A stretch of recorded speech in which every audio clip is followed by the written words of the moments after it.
নমস্কার বন্ধুরা, আমি আপনার শেখ। আমি নিউ ব্লগ ভিডিও।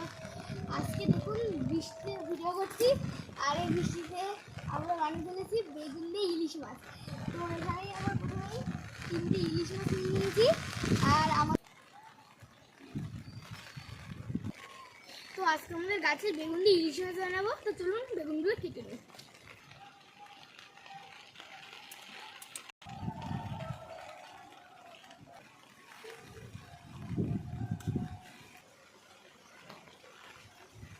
দেখুন এই বেগুনটা কত বড় হয়েছে, সব থেকে বড় মনে হয়। বন্ধুরা, এবার বেগুন দিয়ে ইলিশ মাছ রান্না করাটা আপনারা দেখিয়ে দিই। চলুন, মাছগুলো আমি কেটে ধুয়ে নিয়েছি। এবারেতে আমি দেবো নুন,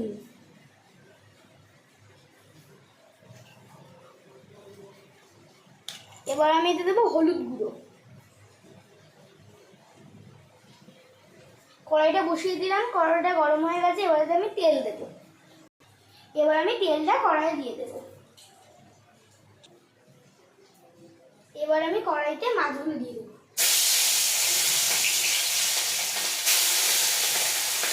বন্ধুরা, মাছগুলো ভালো হয়ে গেছে। এবার আমি একে একে তুলে নেবো।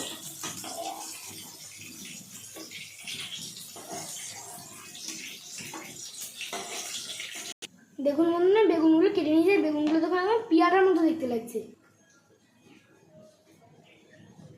দেখুন বন্ধুরা, মাছগুলো ভাজা হয়ে গেছে, আমি তুলে নিয়েছি। আর আমি ওই মাছ ভাজার তেলে ফোড়নের জন্য কালো জিরে দিয়ে দেবো।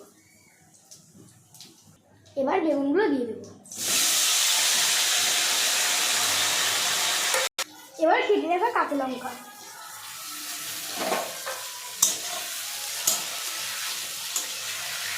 এবার পরিমাণ মতো লবণ দিয়ে দেবো।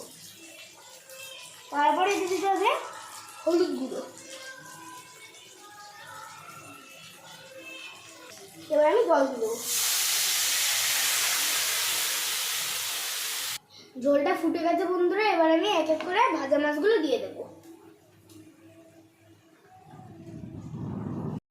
কিছুক্ষণ ফুটে যাওয়ার পর এবার আমি বেটে রাখা জিরেগুলো দিয়ে দেবো। দিয়ে এবার আমি নামিয়ে নেব। আর একবার কাঁচা লঙ্কা কুচি দিয়ে নামিয়ে নেব। দেখুন বন্ধুরা, গাছে বেগুন দিয়ে ইলিশ রান্না আমার হয়ে গেছে। কি সুন্দর কালার এসেছে দেখুন। এখানে আমি নামিয়ে নিয়েছি। দেখুন কি সুন্দর হয়েছে কালারটা। এবার চলুন খেয়ে দেখা যাক।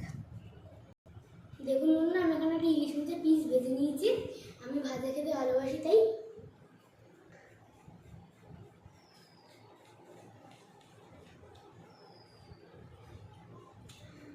সুন্দর।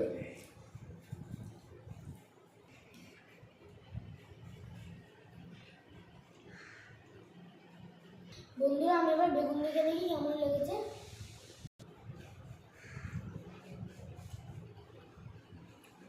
খুব সুন্দর লেগেছে।